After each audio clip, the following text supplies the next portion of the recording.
Hi everyone, welcome back. I hope you're all doing well. So today's case, we are actually heading to South Korea, and I have never done a case from South Korea before. And I'm not gonna lie, the research was kind of difficult for this case. So I spent so much time translating articles and videos from Korean to English. So last year in May of 2023, a young woman, she was 23 years old, a woman called Jung Yoo-jung. She was known to be incredibly reclusive, like she really did keep herself to herself. She basically had no interactions with any other humans, and this all stemmed from her past trauma. And then one day, Yoo-jung suddenly developed a massive interest in true crime. She was always borrowing true crime books from her library. She was watching true crime documentaries and TV series. It became her escape. It became her favorite pastime until one day, Yoo-jung decided that she wanted to carry out one of those horrendous, horrific crimes for herself. And she wanted to, quote,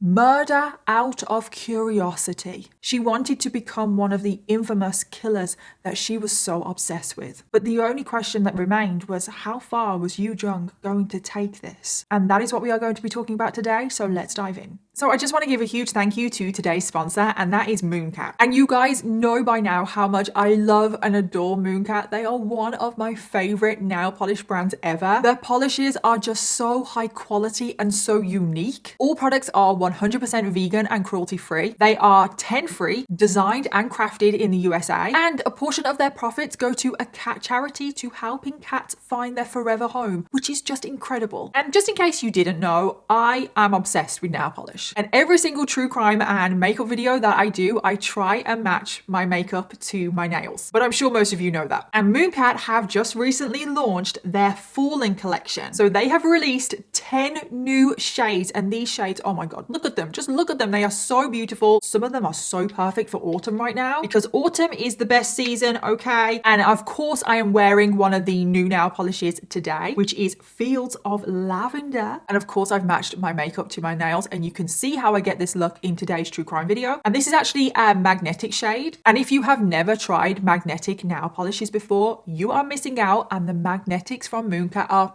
chef's kiss. It looks really fancy on the nails. Like, look at this. But then other shades that I am absolutely obsessed with from this collection, Jewel Beetle. Look at this shade. This is what I'm talking about when I say unique shades. This is the most beautiful multi-chrome shade I have ever seen. And then this shade, which is called Dark Night of the Soul. This is probably my top pick from this collection, but I love blue nails. Like, blue nails are my number one. If I could only wear one color for the rest of my life on my nails, it would be blue. And another collection that Mooncat released recently, which I have to talk about, was the Powerpuff Girl collection. Oh my god, this makes my inner child so happy because I was obsessed with Powerpuff Girls as a child, and this collection is still available right now, so go and check it out. Any Powerpuff Girl fans out there, you need to check out this collection. So if you love nail polish or you want to get into nail polish, you need to check out Mooncat because they have some of the most beautiful polishes you will ever lay your eyes on. Mooncat also offer worldwide shipping, and they ship to over 70 countries. And I will leave a link to the Mooncat website in my description box and down below, and using that link really does help out this channel. So thank you again to Mooncat for sponsoring today's video, but thank you to every single one of you watching right now, because truly without all of you guys, I wouldn't get to work with brands that I absolutely love like Mooncat. And let me know in the comments if you pick up any Mooncat nail polishes, because I'm always nosy. I love to know what nail polishes people are buying. And now let's jump into today's case, where you can see this makeup look that I have matched to one of Mooncat's new nail polishes. Jung Yoo-jung was born in October of 1999. An exact date of birth is not known, so she is either a Libran or a Scorpio. And she grew up in the city of Busan, which is the second largest city in South Korea. It actually has a population of 3 million people, putting it on the scale of cities like Paris and LA, so we're talking a very big city. And growing up, Yoo-jung lived a very lonely childhood. She was an only child. Her parents divorced when she was 2 years old. Her mother also left home and never returned. And Yoo-jung would actually never see her mom again for the rest of her life. So that in itself caused a lot of abandonment issues for Yoo Jung. But then to make matters even worse, when she was only 6 years old, her father committed a very serious crime and was sent to prison. And we actually don't know the exact crime that he committed, but it is assumed that it was a violent crime or a pretty large scale financial crime. But again, Yoo Jung, her mom, has obviously left when she was 2 years old. Now she's 6 and her dad has been sent to prison. This is only going to make her abandonment issues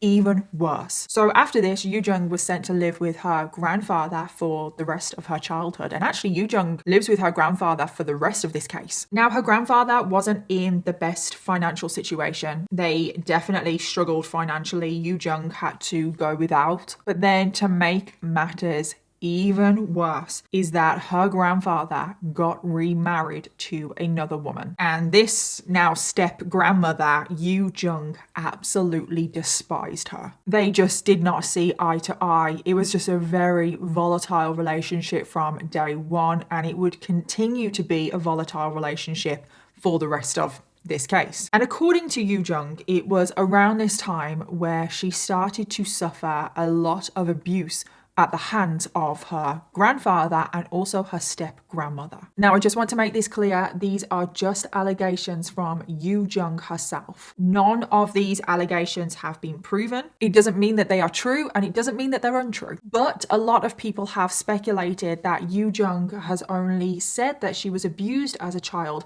as a reason to excuse her abhorrent crimes later on in this case. But again, we just don't know what the actual truth is. So I'm just going to tell you Yoo Jung's version of events. So Yoo Jung accuses her grandfather and her grandmother of terrible abuse throughout her whole childhood. Yoo Jung has accused her grandfather of taking her into a tiny little room and physically abusing her, beating her, kicking her, slapping her. And apparently it was well known in the family that Yoo Jung was being abused by her grandparents, like the wider family, like aunts and uncles, just cousins, everyone. But no one did anything about it. No one stepped in. No one even said a single thing. So because of this, Yoo Jung actually despised her whole family because she felt betrayed by them, that no one stuck up for her. She thought that everyone was cowards, that they were just as bad as her grandparents because they were just bystanders and they didn't do anything about it. But Yoo Jung was also abused at the hands of her step-grandmother. Now, like I said, their relationship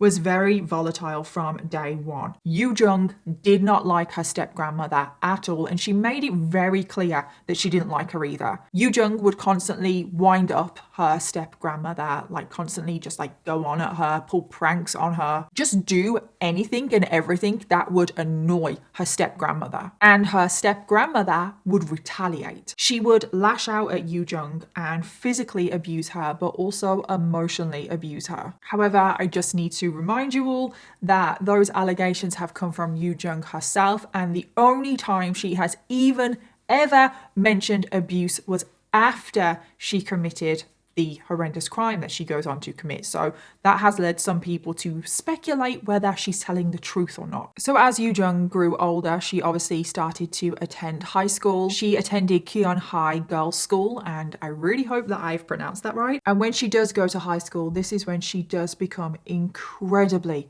reclusive. She didn't have any friends. It is said that Yoo Jung just didn't get along with people, full stop. She wouldn't interact with the other students at her school, and it is said that if any other student did interact with her, like even if they said hi, Yoo Jung would just completely ignore them. She would look through them as if they didn't even exist. She did not want to talk to anyone, did not want any human interaction. And another thing that I read, which may just be bad translation because I did get this from an article written in Korean, is that Yoo Jung would apparently spend a lot of her time in school hiding behind the curtain. So the article said that she actually would hide behind the curtain to avoid other students. Like she would go behind this curtain and eat her lunch and eat her snacks at break time. And I'm not sure if that is like a literal translation to the curtain. Like, is she actually going behind a curtain, like to hide? Or I don't know if that's supposed to be translated to another word, but it's just kind of gotten lost in translation and it's translated to curtain. I don't know. I think all we need to know is that Yoo Jung avoids people. She does not like people. She does not want to talk to people. And she eats her lunch, spends her break times on her own. However, you may be thinking that she is avoiding people, maybe because she's being bullied, but that is not the case. Yoo Jung's classmates actually tried to be friends with her. They tried to interact with her, help her, include her in activities. It was Yoo Jung that really decided on her own that she was like, no, no, no, I do not want to talk to you people, do not want any friends, leave me alone. And there was another thing about Yoo Jung that people noticed, and it was that she actually had kind of a temper. She was very volatile and she rarely spoke. Like, she pretty much didn't say anything. But if anyone ever made her angry, she would fly off the handle. She was not shy one little bit if she was angry. And the thing is, a lot of things seemed to make her angry. So she was getting into arguments all of the time. She was very confrontational. So in the end, people just learned to avoid her. People didn't want anything to do with her. But anyway, Yoo Jung, she's currently in high school and she's actually approaching the end of her high school years. And something very significant happens around this time. And that is that her dad, who's obviously been in prison since she was 6 years old, he is about to be released. And Yoo Jung was so excited about this because this is what she's wanted her whole life. She has just wanted her parents. She wants her dad to rescue her, give her this new amazing life. However, did it work out like this? Oh no. Because shortly after getting out of prison, it was Yoo Jung's birthday. So her dad threw her a party, made all of this effort, bought loads of presents, flowers, got this really big birthday cake. And this is when he told Yoo Jung that he was getting remarried to a different woman. And Yoo Jung, she did take this badly because in her mind, her dad was married to her mom. Even though they got divorced when she was 2 years old, in her mind, her mom and dad belonged together. He should not be remarrying another woman. But on top of this, Yoo Jung wanted her dad to herself. She had been separated from him for pretty much her whole childhood. She has not had it easy living with her grandparents. And now he gets out of prison. She thinks that all of her dreams are about to come true and he's going to rescue her. But then he's like, no, I'm actually going to remarry this other woman and I'm going to just start my life again. Because that is how Yoo Jung took it. She took it as her dad choosing this other woman over her. Because Yoo Jung's father told her that she had to stay living with her grandfather whilst he went off and lived with his new wife. And Yoo Jung was absolutely furious. I mean, she's already a very angry person. She really was like, how dare my father pick this woman over me, over his own daughter? And Yoo Jung also didn't want anything to do with the new wife. She wouldn't talk to her. She refused to be around her. She wouldn't even let her dad talk about his new wife in front of her. So again, this caused a lot of tension. But not just that, according to Yoo Jung, it was around this time where she revealed to her father that her grandfather had been abusing her whole childhood. And what did her dad do? Well, he said that he didn't believe her because Yoo Jung's grandfather was also her father's father. He was the paternal grandfather. And Yoo Jung's father said that he never faced any abuse when he was a child. Therefore, Yoo Jung must be lying. She is not suffering abuse of any kind. And he just flat out refused to believe that his father, Yoo Jung's grandfather, was capable of this. And obviously there are a lot of people that question Yoo Jung on these allegations. A lot of people don't believe her. A lot of people think that she's only using this as an excuse for her crimes. But because her father didn't believe the abuse allegations, Yoo Jung just completely lashed out. First of all, she dialed 112, which is the emergency number in South Korea, to report her dad. And she said that her dad had been violent towards her and that she wanted her dad to be arrested, which is obviously a complete lie. She was making this up. She was just retaliating from her dad not believing her. So obviously she's lying about this. But not just that, she got into a huge argument with her grandparents. She was just on the warpath. She really was. Yoo Jung ended up physically assaulting her grandmother before trying to set her grandfather's house on fire. Yeah, you heard that right. She tried to set her grandfather's house, which is her house, she tried to set the house on fire. So now Yu Jung is 18. She has graduated from high school and she continues to live with her grandfather, even though she has just tried to burn the whole house down. And this is where she really does become a social recluse now. She pretty much refuses to leave the house. She rarely even leaves her bedroom. She also refused to get a job, living financially off of her grandparents. And Yu Jung decided to dedicate her life to something incredibly important to her, which was the South Korean Civil Service exam. And if you are not aware, the Civil Service exam in South Korea is basically just an exam that anyone has to take if you want to work in public service, such as jobs in the government, for example. These exams are notoriously competitive in South Korea. Like hundreds of thousands of people take these exams every single year. People spend months, if not years, studying for this exam. And I couldn't believe this, but I read that 90% of people that take this exam fail. That is how hard this exam is. And this is what Yu Jung wants to do. She wants to dedicate her life studying, working, revising for this one exam. And one of the main components of this exam is all about English language skills. And this is one area that Yu Jung struggled in. She wasn't very good at speaking English or good at writing English. And remember this, because this comes back in a big way in today's case. So this is what Yu Jung now does for the next 5 years. For the 5 years, she barely left the home, barely left her bedroom. She was preparing for this exam. She didn't have a job. She was living solely off of the money from her grandparents. The global pandemic happened in those 5 years as well. And I don't think the pandemic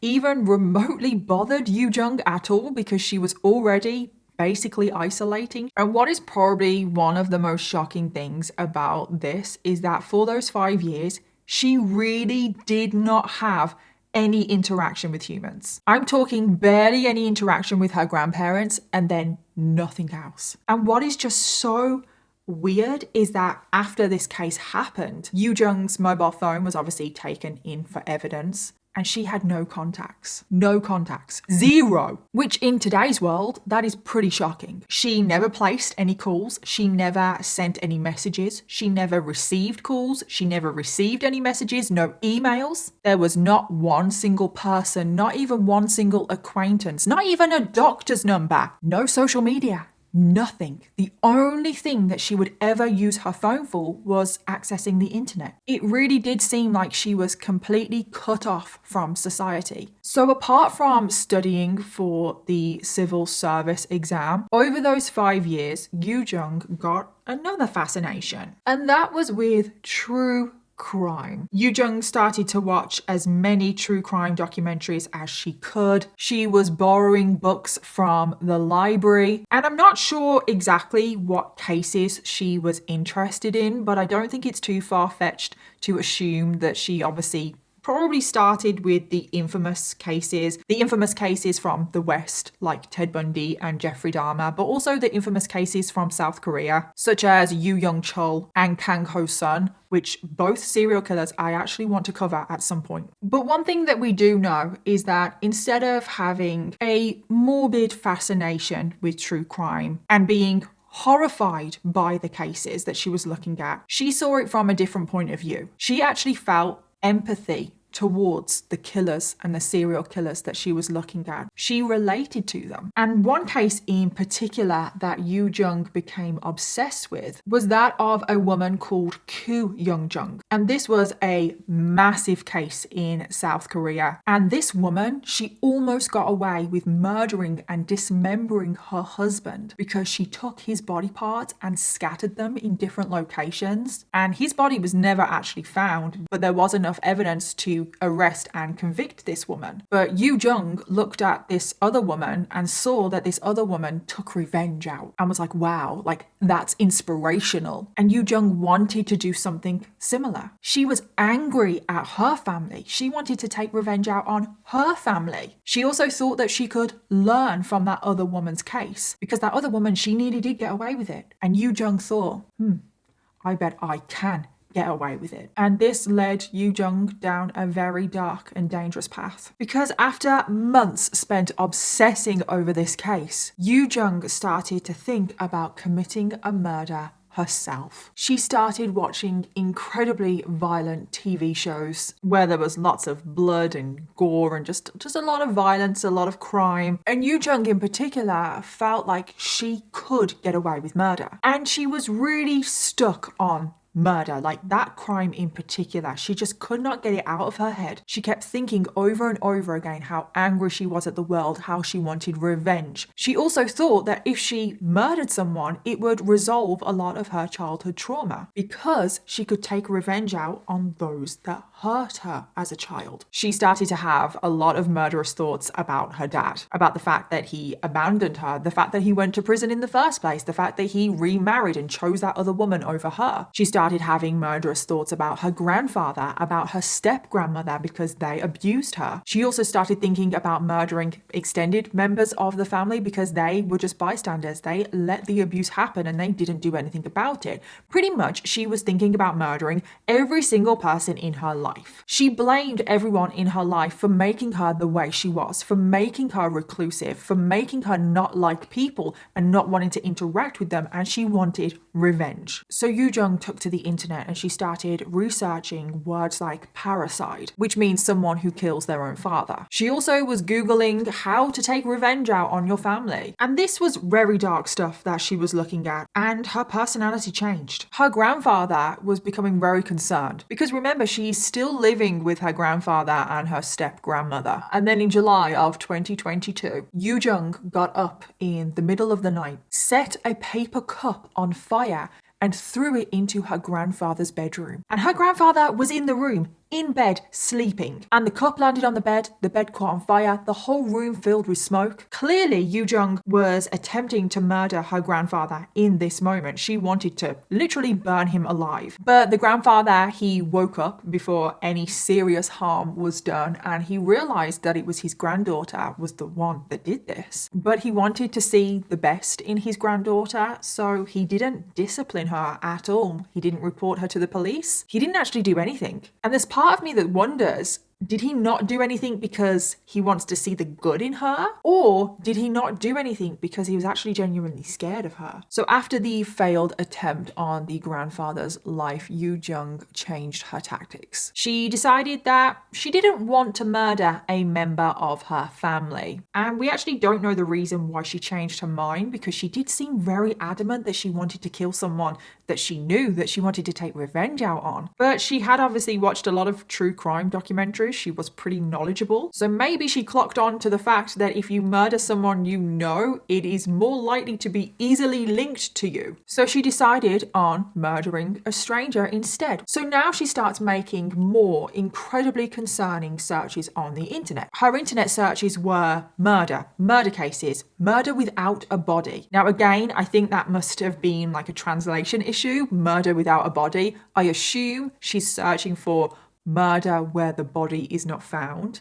because obviously she wants to get away with murder. But regardless of whatever she means, all of these are incredibly concerning, especially given the fact that she is so isolated from society and all of this playing on her mind, going over and over again. She's having no interactions with any other human beings. She is literally cut off from the world. She is just in her bubble. And right now, her bubble only contains murder. And then this is when something else very significant to this case happens. And I feel like this probably was the trigger, because the civil service exam that Yoo Jung has been working so hard for the last 5 years studying for it, she failed. She failed the exam, which is not surprising. Like I said, 90% of people that take it do fail, but Yoo Jung did not take this well at all, and she did fail on the English language portion of the exam. Her English skills, written and spoken, were just not up to the standard required, and she was furious. She flew into a fit of rage. She saw this as her only opportunity to get a decent job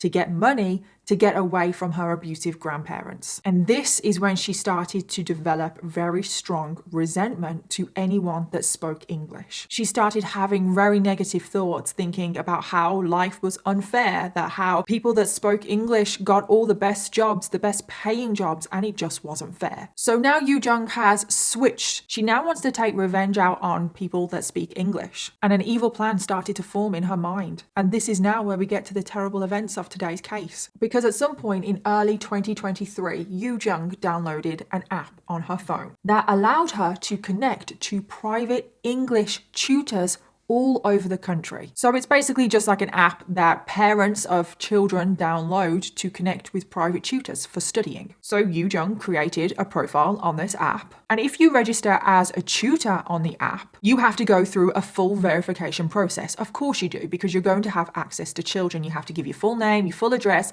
your ID. It's all legitimate, and it's obviously to protect children from predators. However, if you are a child or a parent of a child, you don't have to go through that verification process because the app only protects the children from the tutors, not the other way round. So Yoo Jung created a profile pretending to be a parent of a middle school student. And because she was a parent, she didn't have to send in like photo ID, she didn't have to give her address or anything like that. And her plan was to use this app to lure her first victim. So over the next few weeks, Yoo Jung became obsessed with this app. She would spend hours on there starting up conversations with various English tutors. And she was trying to find out as much information about all of these tutors as possible. She wanted to know where they conducted their lessons. In particular, if they conducted their lessons in their own home, because this is what Yoo Jung wanted. She wanted someone that just worked on their own and worked in their own home, so they were isolated on their own. And she would pretend that her child was shy and wanted to work in a private environment and work one-on-one without anybody else around. And finally, she felt like she had found the perfect victim, and she was about to launch her first attack. Now, this victim was a woman in her 20s, and she was offering English tuition. And Yoo Jung was hoping to get this woman in an isolated area so she could attack her. Now, Yoo Jung met this tutor on the pretenses that the parent wanted to meet the tutor first to check out everything was okay. So Yoo Jung and the tutor agreed to meet in a park. However, this park was very busy. There were loads of people walking around everywhere, a lot of witnesses. There was no way that Yoo Jung would be able to get this woman to an isolated area, murder her, and get away with it. So she abandoned that plan. And this was not enough to scare Yoo Jung off. She just thought, okay, I need to just find a better victim. And it was only days later when she found another victim. Now, this victim was only a teenage boy who was offering English tuition to younger students. And I just can't believe she's also targeting children. She's just targeting anyone that's offering English tuition. Now, again, she agreed to meet this boy in a nearby park, a different park, hopefully a quieter park. But this time, the teenage boy never actually showed up. And thank God, because this park was quiet. So the fact that that teenage boy didn't show up, he probably saved his own life. However, this is when Yoo Jung then contacted another tutor, her third potential victim. And sadly, things would now end in tragic circumstances. Now, this third tutor was a 26-year-old woman, and we don't know her name. We don't know any details about her. None of it has been made public. South Korea actually has a law where victims of crime remain anonymous unless the victim or the victims' families give permission for their details to be released to the public. And in today's case, the permission was not granted. So we do not know the identity of the victim. We don't know anything about them. We only know them as Miss A. That is how they are referred to in the media. So through the rest of this video, I am going to be referring to the victim as Miss A. So like I said, Miss A, she was 26 years old. She lived in the city of Busan, which is the same city that Yoo Jung lives in. And all we know about Miss A is that she attended an elite university. She obtained a very good degree, and she was now working as a private English tutor. And of course, the fact that she was an English tutor, that made Yoo Jung hate her instantly. So Yoo Jung starts up a conversation on the tutoring app with Miss A. She introduces herself as a mother of a student that is in middle school that needs some help with English tuition. So Miss A asks Yoo Jung where she lives, and Yoo Jung gives out a fake address. And Miss A says, "Oh, I'm sorry. Unfortunately, that's just a bit too far for me. I won't be able to take you on as a client." But Yoo Jung is like, "Oh, no, hang on a moment." So Yoo Jung responds to Miss A, quote, "I work. I will send my child to your house. Please take care of the tutoring." Yoo Jung was acting very demanding, very entitled. Miss A didn't even offer tutoring at her own home, but that is what Yoo Jung was demanding. And Miss A politely says, "I'm sorry, that is not what I offer. I prefer to travel to the child's home. I don't accept clients into my own home." However, Yoo Jung was incredibly defensive, very difficult. She was becoming increasingly argumentative, and Yoo Jung responds to Miss A saying, "No, please try tutoring for a trial period. Then decide if you want to continue or not." And in the end, probably just to shut Yoo Jung up because she was being so difficult, Miss A agreed to the tutoring. She agreed to allow Yoo Jung's child into her home. And this is now where we get to the terrible events of today's case. Because on Friday, the 26th of May, 2023, Miss A was just in her own home. She was probably going about her usual evening routine. She had probably only recently returned home from her job as being a tutor. And then a knock came at the door. Now, Miss A was expecting this. She was expecting the entitled parent Yoo Jung and her middle school child. So Miss A goes to open the door and she's expecting to see a mother and child at the door. However, that is not who is at the door, because when Miss A opens the door, it is just a child stood there, not a parent in sight, only a child still in their school uniform. And Miss A thought that this whole thing was just incredibly strange and concerning that a mother would send a child to this tutor's home for the first time on their own. But who exactly was this child? Well, the child was Yoo Jung herself, dressed in a schoolgirl's uniform. Yeah, Yoo Jung is now posing as a child herself. She has gone to extreme lengths to pull off this crime. She has gone through so much trouble trying to find this perfect victim on the tutoring app. And now she has gone out and actually purchased a schoolgirl's uniform. So now 23-year-old Yoo Jung has arrived posing as a 14-year-old girl. So Miss A invites the young girl into her home. Now, just in case you are curious, Yoo Jung is very, very petite. She is only 150 centimeters, which is approximately 4'11", which is the average height of about a 12-year-old. She also looks very young as well, so it's very easy for her to get away with posing as a child. So once Yoo Jung is inside, Miss A invites her to take a seat and to get her school books out so they can start, so she can figure out exactly what level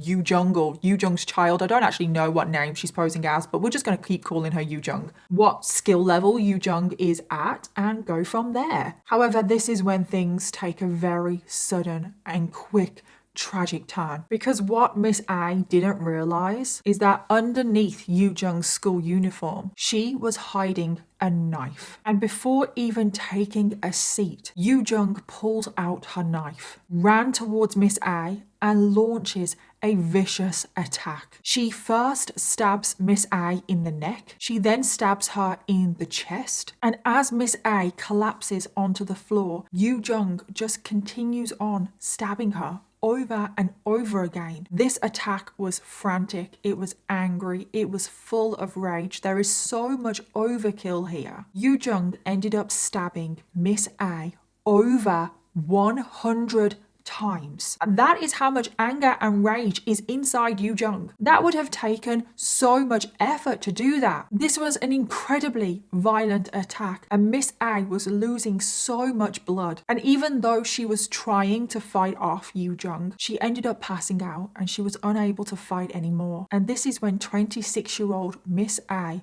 lost her life, which is incredibly heartbreaking. This young woman innocently let what she thought was a child, a harmless child, into her home to help them. Her life was taken so quickly and so senselessly, and for absolutely no reason whatsoever. And after committing this brutal murder, Yoo Jung now needed to decide what she was going to do. Now, after spending months obsessing about committing murder, about thinking that she was going to be able to commit the perfect murder and get away with it, you would think that she would have a plan. She would at least somewhat know what she was going to do. Well, that was not the case at all. In fact, Yoo Jung's actions after the murder were incredibly chaotic and erratic, because the first thing that Yoo Jung decides to do is drink a load of beer. And no one actually knows where she got this beer from. Did she get it from Miss A's home? Or did she bring the beer with her intending to do this anyway? But either way, she proceeds to get drunk. So after getting pretty drunk, Yoo Jung now decides to leave Miss A's home to get equipment, resources to now deal with Miss A's body. And unbelievably, Yoo Jung is caught on CCTV cameras everywhere doing this. Yoo Jung was caught on camera after camera after camera. She was first caught on camera going home and collecting an empty suitcase. She can be seen wheeling this suitcase around everywhere. She was then caught on camera going to a supermarket where she buys bleach to clean up the crime scene, where she buys plastic bags to wrap the body in,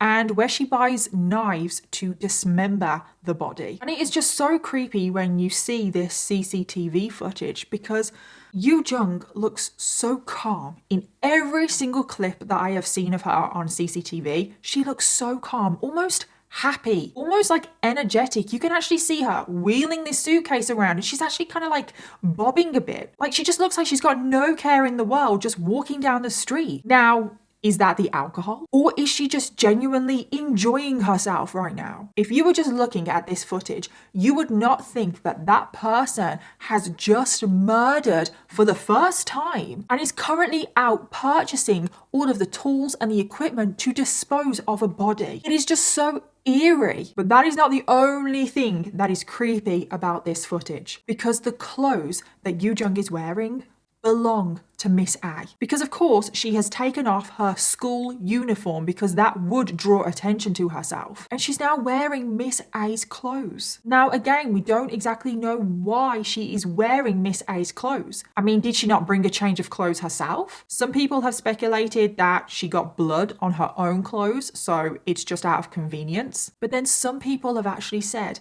that it's because Yoo Jung wants to be Miss A. Because deep down, even though she resents people that speak English and she hates them, she secretly envies them. She almost wants to steal Miss A's identity. Some people even think that that is why Yoo Jung murdered Miss A to begin with, because she wanted to live the life as someone who was successful and good at English. Now, I don't know. Those are all just theories, speculation. We don't know. Let me know. What do you think? Yoo Jung then gets in a taxi back to Miss A's apartment, and sadly this is when Yoo Jung now begins the process of dismembering Miss A's body. And Yoo Jung spent the whole evening doing this. It literally took her hours until the early hours of the morning of the next day. And then it was at 3 a.m. that Yoo Jung decided that she was going to start moving the dismembered body parts of Miss A out of Miss A's apartment. So this is when she packed up some of the body parts into the empty suitcase that she had picked up earlier. And then she ordered a taxi. Again, Yoo Jung can be seen on CCTV cameras outside of Miss A's apartment with a suitcase that now contains the body parts of Miss A. It is just so disturbing to watch, especially when you know that Miss A is in that suitcase. So then the taxi arrives and the taxi driver gets out of the taxi to help with the suitcase. And obviously the taxi driver has no idea that there are body parts in this suitcase. The taxi driver asks Yoo Jung, where is she going? Now, I don't think it's too far-fetched to assume that the taxi driver saw that Yoo Jung, she was young, she has a suitcase. It's 3 a.m., which is an unusual time. The taxi driver probably assumes that Yoo Jung is going to the airport or, I don't know, a train station or whatever. She's going away. going on holiday, going on a business trip, visiting family, something like that. But Yoo Jung informs the taxi driver to take her to a nearby forest. Yeah, a forest in the middle of the night with a suitcase. Now that is suspicious. So they get to the forest. Yoo Jung hops out of the car with the suitcase. She then asks the taxi driver to stay there and wait for her. And this taxi driver is incredibly confused. I mean, you would be. This is not normal behavior. Why would anyone want to go to a forest in the middle of the night on their own with a random suitcase?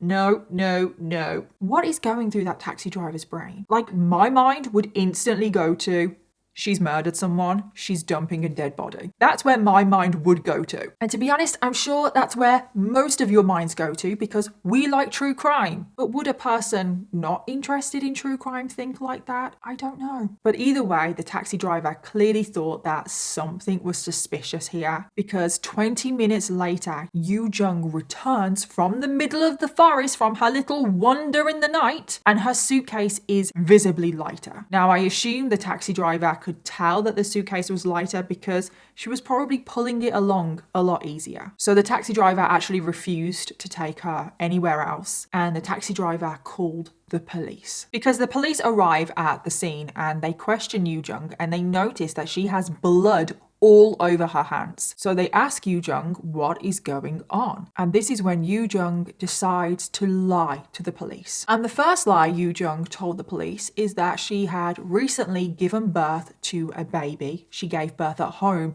and sadly the baby did not make it. So she placed the baby into the suitcase and she wanted to bury the baby in the forest. So this explains all of the blood. Yoo Jung then starts complaining of severe stomach cramps and she starts to almost like fake an illness. I mean, she's just pretending that she's given birth. So police are very concerned right now. They were like, okay, we need to take you to the hospital right now to get checked over. So the police take her to the hospital, but police that are still at the forest get to work finding the baby. And this is when they make a horrific discovery because they find human remains, but it's not a baby. They were the remains of an adult woman. And the police were so shocked because they had no idea what they were walking into, but they were not expecting this. And alongside the body parts that they had just found, they also found the ID of the victim next to the body parts. And we're not entirely sure if Yoo Jung intentionally disposed of the ID beside the body or whether it was just an accident. But either way, the police now had the victim's full name and address. So of course they head over to Miss A's apartment and there was blood everywhere. Yoo Jung had not finished the cleanup, but also lying on the floor were multiple body parts. And obviously this was a murder scene. The police now knew that Yoo Jung had committed a murder. So the police immediately went to the hospital and arrested her and charged her with murder. Police question Yoo Jung straight away. They confront her with the fact that they know that she's lied about giving birth and then burying her baby in the forest, and that they know that she murdered Miss A. So this is when Yoo Jung changes her story again to her second set of lies. Yoo Jung now says that she just so happened to stumble across Miss A's dead body, and then she just decided to dispose of the body. None of that makes any sense. And the police, of course, are not buying it. And in the end, under pressure, Yoo Jung cracks and tells the truth. She just looks the police officer dead in the eye. She gives them a cold stare, so emotionless. And this is when she says to the police officer, quote, "I committed the murder out of curiosity." Those were her exact words. I murdered out of curiosity. She wanted to know what it would feel like to take someone else's life, to have that much power and control. She wanted to copy the serial killers and killers that she looked up to. She felt like it would finally give her closure on her trauma from her childhood, that she would finally feel like she's gotten her own back. She's gotten revenge finally. Yoo Jung just kept saying over and over again, "I did this because I wanted to know what it felt like. That's all there is to it." And the police were just so shocked. After this, Yoo Jung was held awaiting trial. And this is when authorities made the decision to make Yoo Jung's identity public. The criminal justice system is very different in South Korea, and a suspect's details are only revealed to the public in very rare and extreme circumstances. So the fact that Yoo Jung's identity is out there to the public speaks volumes. The case of Yoo Jung is the first case in 8 years where a suspect's identity has been made public in a city that has 3 million people living there, which is insane. And Yoo Jung is the youngest person ever in South Korea's special act to have their identity revealed to the public. 피해자는 유가족께 할 말 없습니까?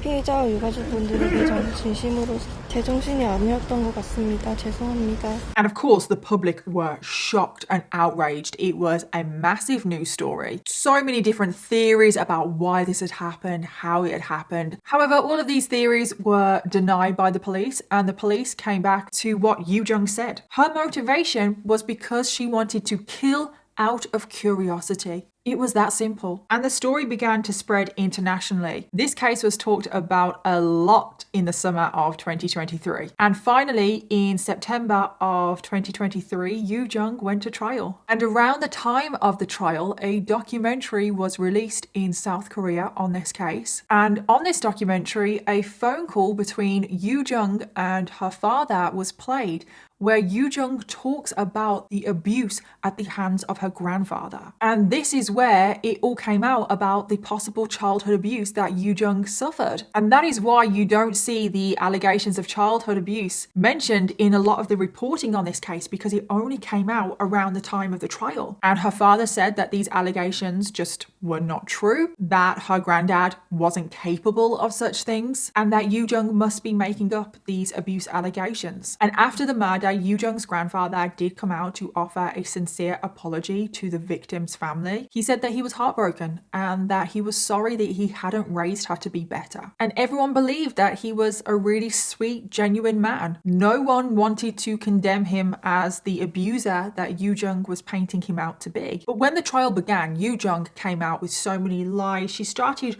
really pouring on a sob story to try and do anything and everything in her power to get a lighter sentence. She claimed that she was really drunk at the time, so she cannot be held fully responsible for her actions. She actually said that she couldn't remember anything that she had done. She also said that Miss A attacked her first. She said that Miss A had scratched her face, that there was a physical struggle. However, an autopsy completely contradicted all of this. Yoo Jung then also brought up her childhood and all of the abuse allegations as mitigating factors to get her a lighter sentence. She tried to put up the defense that she was not in a good mental state of mind because of her upbringing and all of the abuse. And I think that is why a lot of people don't believe her when it comes to the abuse allegations, because of the way she conducts herself, the way she has lied multiple times, and just the fact that she has said multiple lies to try and make people feel sorry for her and to try and get a lighter sentence. And the prosecution were not having any of this. This case was pretty black and white. This was cold-blooded murder. And they wanted to give Yoo Jung the heaviest sentence possible, which meant the death penalty. Now, the death penalty is legal in South Korea. However, it has not been carried out since 1997. So over 25 years. So again, the fact that the prosecution are going for the death penalty was a very significant move. However, when it came down to sentencing, she was sentenced in November of 2023 and she did not get the death penalty. Yoo Jung was sentenced to life in prison without the possibility of parole. And she is obviously still in prison now and she will remain there for the rest of her life. This case really has freaked me out. It's the CCTV footage that has freaked me out. The fact that she's just there with a little spring in her step, wearing her victim's clothes, going around with a suitcase buying tools to dismember a body. And the fact that she posed as a child as well, that, oh God, it's just horrific, this case. And Miss A, obviously we don't know her identity, but I just hope that her friends, family, her loved ones are doing okay. This was such a cold, senseless murder, and I'm just really sorry that they had to go through this. And if you want to hear more cases from South Korea, you'll have to let me know. And if you have any cases case suggestions from South Korea, let me know in the comments down below. As always, let me know your thoughts, theories, and opinions on today's case. Thank you again to Mooncat for sponsoring today's video, and I'll see you all in my next one. Bye.